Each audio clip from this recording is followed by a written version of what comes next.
অসমত ঘূৰিছে উন্নয়নৰ চকৰি। এডভান্টেজ আছাম 2.0 সিদ্ধান্ত কাৰ্যকৰী।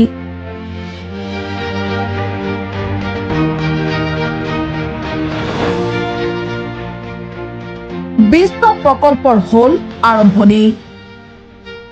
ৰাজ্যত এডভান্টেজ আছাম 2.0 পিছতে ক্ৰমাৎ অসমলৈ আহিছে বিভিন্ন প্ৰতিষ্ঠান। সমান্তৰালভাৱে হৈছে আন্তঃগাঁথনিৰ কাম।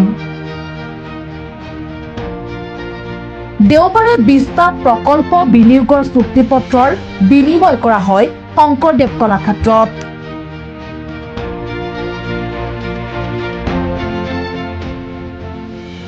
য'ত আছে 3টাকৈ ইথানল প্ৰকল্প, আছে 3 চিমেণ্ট নিৰ্মাণ প্ৰকল্প।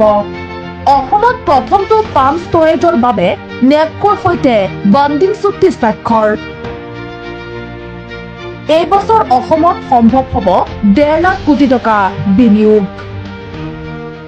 এডভান্টেজ অসমৰ পিছত আমি ইনফ্ৰাষ্ট্ৰাকচাৰত 30,000 কোটি টকা, উদ্যোগত 22,000 লগত নামৰূপৰ ফাৰ্টিলাইজাৰ যি পুৰা বহুত স্পীডত আগবাঢ়ি গৈছে, কোম্পানী ফৰ্মেশ্যন হৈ গৈছে, 32,000 crores, 32,000 crores on investment, 30,000 crore on infrastructure.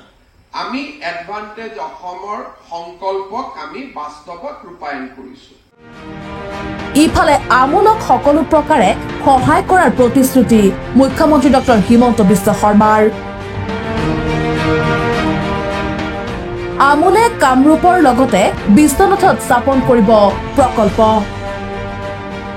Guwahati আৰু জাগিৰোডত স্থাপন হ'ব 5 তাৰকাযুক্ত hotel. I am sure that we requested Amul for 2 projects. One is in Kamrup Metro or Kamrup district, others is in Bishwanath. So I am sure that by next time we will meet, definitely Amul will also come forward with the second project in Bishwanath. ৰাজ্যৰ বাহিৰত কেইটামান টকাৰ বাবে কাম কৰি থকা যুৱক যুৱতীলৈ চিন্তা মুখ্যমন্ত্ৰীৰ। বাহিৰত কাম কৰা অপৰাধ নহয়। 2 লাখ টকা যদি বাহিৰত দৰমহা পায় তেন্তে যাওক।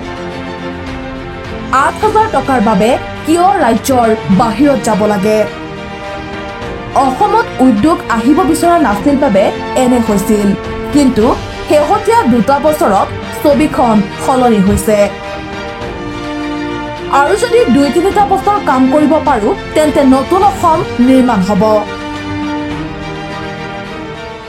মই অসমৰ ৰাইজক এটাই অনুৰোধ কৰিম যে আজি আমাৰ ৰাজ্যখনৰ বহু যুৱক ভাৰতৰ বিভিন্ন ৰাজ্যত 7,000-8,000 টকা দৰমহাত কাম কৰে। যদি আমাৰ ল'ৰা ছোৱালী আদানী আম্বানী 7,000 টকাৰ চাকৰি কৰিব কেৰালাত যাবই লাগে, যদি মুম্বাইত যাবই লাগে, যদি কৰ্ণাটকত যাবই লাগে, then why not you bring that Adani Ambani to Assam itself?